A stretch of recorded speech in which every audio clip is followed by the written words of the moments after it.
ഒരു സത്യം ഇവിടെ ചുരുളടിയപ്പെടുകയാണ്.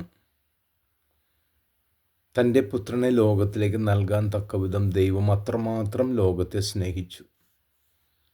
അവൻ വഴി സകലവും രക്ഷ പ്രാപിക്കണമെന്ന്.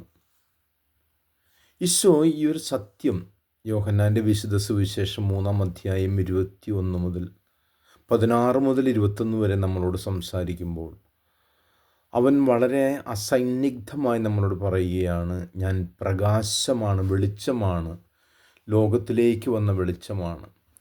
പക്ഷേ വെളിച്ചത്തെ നിരാകരിക്കുന്നവർ തിന്മ പ്രവർത്തിക്കുന്നുവെന്ന് ഈശോ പറയുകയാണ്.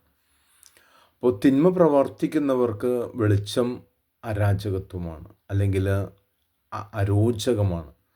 അപ്പോൾ അതുകൊണ്ട് പ്രകാശമായ യേശുവിനെ നമുക്ക് സ്വീകരിക്കുന്നവരായി മാറാം. പ്രകാശം, സത്യം. അപ്പോൾ ആ ദീപം നമ്മൾ മാമോദീസ കൂദാശയിലൂടെ സ്വീകരിച്ചിരിക്കുന്നവരാണ്. മരണം വരെയും ആ പ്രകാശത്തെ കൊണ്ടു നടക്കേണ്ടവരാണ് നമ്മൾ.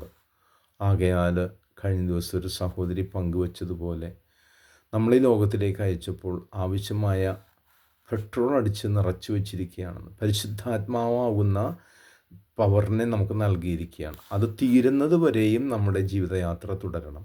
തീർന്നു കഴിയുമ്പോൾ ദൈവം നമ്മളെ അവനിലേക്ക് തിരികെ വിളിക്കും. എത്രയോ വലിയ ചിന്ത നൽകുന്ന ഒരു സന്ദേശമാണത്. അപ്പം അതുകൊണ്ട് നമ്മളിലുള്ള പ്രകാശത്തെ കെടുത്തിക്കളയാതെ നമുക്ക് അത് പ്രസരിപ്പിക്കുന്നവരാകാം. പരിശുദ്ധാത്മാവിൻ്റെ കൃപാവരം, പരിശുദ്ധിയുടെ പരിവേഷം അണിഞ്ഞു നമ്മുടെ ജീവിതയാത്ര തുടരാം. അവൾ നമ്മെ നയിക്കട്ടെ. ആമേൻ.